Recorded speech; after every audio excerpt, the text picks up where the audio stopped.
আসসালামু আলাইকুম ফ্রেন্ডস, আশা করি আপনারা সবাই অনেক ভালো আছেন। আলহামদুলিল্লাহ আপনাদের দয়ায় আমরাও ভালো আছি। অনেক দিন ধরেই অনেকক্ষণ ধরে বসেছিলাম আপনাদের সঙ্গে একটা ভিডিও শেয়ার করব, কিন্তু চারিপাশে এত শব্দ হচ্ছিল আমি আসলে বসে থেকে থেকে বিরক্ত হয়ে গেছি। তাই ভাবলাম যে আচ্ছা সাউন্ডটা একটুখানি কমছে, মনে করেন যে 10% ছিল ওইখান থেকে 9% চলে আসছে, ওই সাউন্ডের যে শব্দটা। তো যাই হোক, এখন ভিডিওটা শুরু করতে হবে, কারণ এছাড়া আমার আর সময় নাই বলতে চারিপাশে এত শব্দ হয়। তো ভিডিওটা শুরু করতে হলে আমাকে একটু সময়ের দরকার পড়ে, যে কোনো সময় চাইলেই করতে পারি না। তো এই জন্য মনে হলো যে আচ্ছা এখন যেমনই আছে পাশের বাসায় টিভি চলে, নিচে চিল্লাচিল্লি হচ্ছে, আমার রুমে হচ্ছে, রাস্তার পাশে রাস্তার চিল্লাচিল্লি হচ্ছে। তো কী আর করার, ভিডিওতে কতটুকু শুনতে পারবেন সেটা জানি না, তবে আমি চেষ্টা করব ভিডিওতে জানি শব্দটা না আসে। তো এখন চলে আসি মেইন কথায়। এখন মেইন কথা হচ্ছে যে শারমিনের জন্য কিছু সবজি পাঠিয়েছিল, তো সেটা নিয়ে কিছু কথা বলবো। আমি ভিডিওটা দেখেছি এবং ভিডিওর কিছু কমেন্টও আমার চোখে পড়লো।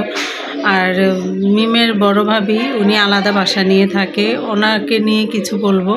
তো এই সব কিছু মিলিয়ে আজকের ভিডিওটা, যদি ভিডিওটা দেখতে চান তাহলে অবশ্যই আমার সঙ্গে থাকবেন। আমার পুরো ভিডিও জুড়ে আপনাকে সাথে থাকতে হবে, আমার চ্যানেলটা সাবস্ক্রাইব করে দিবেন।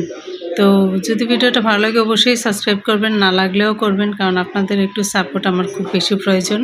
আপনাদের সাপোর্টের জন্যই আমি এত কষ্ট করছি। তো প্রথমে আসি মিমের ভাবির বাসাটা নিয়ে। সেখানে অনেকে অনেক রকমের মন্তব্য করেছেন মিমের ভাইকে নিয়ে। আমি মনে করি কি এটা একদমই অযথা, ওনাদের বনিবনা হচ্ছে না, এটা কিন্তু ওনারা কেউ বলেনি। মিম জাস্ট ভিডিওতে শেয়ার করছে যে ওর ভাবির পক্ষটা, ওর ভাবির কথাও চিন্তা করেছে। আসলে এটাই করা উচিত। মিম খুব বুদ্ধিমতির মতো একটা কাজ করেছে, যে ভাই দেখে যে শুধু ভাইয়ের সাপোর্ট করব, ভাবি দেখে যে ভাবির সাপোর্ট করব না, এটা করেনি। তবে মিমের এই বিষয়টা আমার আসলেই খুব ভালো লেগেছে। আর কারণ হচ্ছে মিমও একটা মেয়ে, ওর ভাবিও একটা মেয়েও, কিন্তু ওর ভিডিওতে ক্লিয়ার করেছে। তারপরেও কিছু মানুষ মিমের ভাইকে কিছু কথা বলেছে। তাই মনে করি কি এগুলো একদম অযথা। ওনাদের রাগারাগি ঝগড়াঝাটি আজকে হয়েছে, কালকে হয়তো ঠিকও হয়ে যাবে, কালকে ভালো হয়ে যাবে, তখন আবার একসঙ্গে থাকবে, একই বাসায় থাকবে। তো এগুলো আসলে কোনো বিষয় না। প্রত্যেকটা মানুষের ভিতরে একটু সমস্যা থাকে, এটা যার যার মতো করে সে এটা কাটিয়েও নেয়।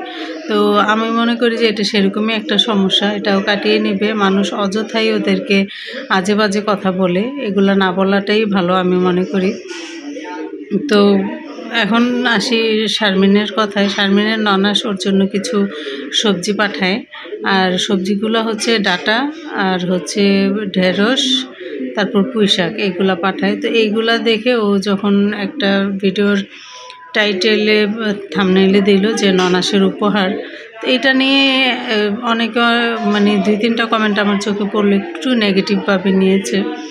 নেগেটিভভাবে নেওয়ার কিছু নাই। দেখেন, শারমিনের বিয়ের পর এই প্রথম ওর ননাসরা ঈদের মধ্যে ওর বাসায় এসে এভাবে ছিল, খাওয়া দাওয়া করলো, আনন্দ করলো, ওদের খুব ভালো একটা সময় গেছে। তো তখন তো ওনার ভাইয়ের বউকে কাছ থেকে দেখেছে, বুঝেছে, তখন ওদের একটা ফিল হয়েছে যে মেয়েটা আসলেই ভালো। আমরা শুধু শুধু ওর কাছ থেকে দূরে ছিলাম, বা কারণে অকারণে যেটাই হোক সেটা না বলি, যেহেতু এতদিন আসে নাই সেক্ষেত্রে বললাম। তো এখন যেহেতু ঈদে এসে বেড়ালো, ওরা একসঙ্গে আদর আপ্যায়ন করলো, শারমিন সব কিছুই ওনাদের নিজের চোখের সামনে দেখলো, দেখার পর ওইটা হয়তো ফিল হয়েছে, তাই ভাইয়ের বউর জন্য এগুলো পাঠিয়েছে। আর স্বাভাবিক, শ্বশুরবাড়ির কারোর কাছ থেকে এরকম যে কোনো উপহার হোক মানুষের চাহিদা অনুযায়ী, যদি ছোট বড় যেটাই হোক, যেমন আমার চাহিদা কম হইলে ছোট একটা উপহারও কিন্তু আমার জন্য অনেক কিছু। তো বিষয়টা সেরকমই ছিল। তো এই ছোট্ট উপহারটাই ওর জন্য অনেক কিছু, এই জন্য ও এভাবে করে বলেছে। তো এটা নিয়েও নেগেটিভলি নেওয়ার কিছু নাই আমি মনে করি, কারণ আপনার চাহিদা, আপনার ননাস আপনাকে একটা সোনার চেন দিবে, তো সেটা পেলে আপনি খুশি হবেন। আমি তো এটাতে নাও হতে পারি, বা আরেকজনে নাও হতে পারে। আমার মনে হবে আমার ননাস আমাকে যদি 2 টাকা দিয়ে বা 5 টাকা দিয়ে একটা চকলেটও কিনে এনে দেয়, যে না ওইটা তোমার জন্য আনলাম, এটাই আমার জন্য অনেক। যার যার জায়গা থেকে খুশিটা, যার যার চাহিদা অনুযায়ী। তো বিষয়গুলো ছিল আসলে সেরকম। এখন মানুষ এত নেগেটিভলি চিন্তা করে, এত ওদের ভিডিওতে এত ভিউজ হয়, সেখানে কিন্তু মনে করেন 25-30 হাজার ভিউজ হলো, সেখানে কমেন্ট আসলো 100, 150, 200, 250 এরকম। তার মধ্যে দেখা যায় যে ধরেন 150 কমেন্ট আসলো, 150-র মধ্যে সর্বোচ্চ 20টা কমেন্ট থাকে মানে আজে বাজে একটু নেগেটিভ চিন্তাধারার মানুষের, আর বাকিগুলা কিন্তু পজিটিভ থাকে। তো সেটা চিন্তা করেন না যে আপনাদের ভালো লাগে না, আপনারা দেখবেন না, দেখে ওদেরকে ভিউজ দিবেন, তারপর আবার ওদেরকে গালাগাল দিবেন, কি দরকার আছে এটা করার? এটা কিন্তু ইদানিং আমার ক্ষেত্রেও হচ্ছে। আমার ভিডিও দেখে দেখে আবার আমাকেও বাজে বাজে মন্তব্য করে।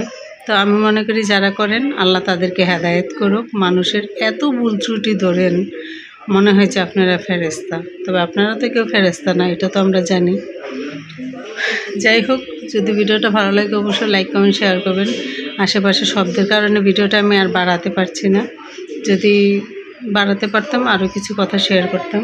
এখন এই পর্যন্তই শেষ করে দিতে হচ্ছে। তো আমার পরবর্তী ভিডিওর জন্য অপেক্ষায় থাকবেন। ভালো থাকবেন, সুস্থ থাকবেন। আল্লাহ হাফেজ।